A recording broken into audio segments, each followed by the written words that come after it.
Question 1. An airplane needs to reach a velocity of 203.0 kilometers over to take off on a 2,000-meter runway.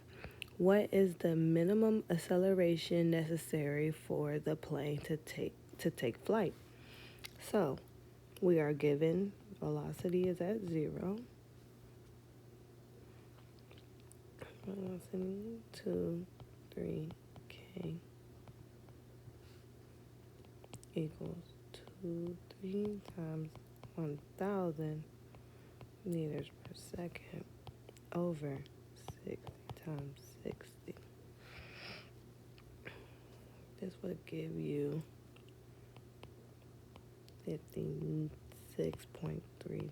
meters per second. Seconds equals 2,000.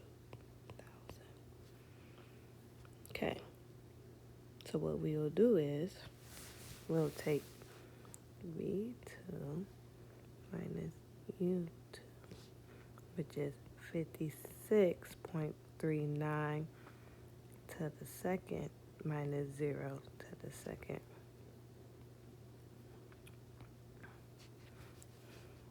Which equals 2 times 2,000. A will equal 0.794. Once you put it in a calculator, A equals 0.79 meters per second.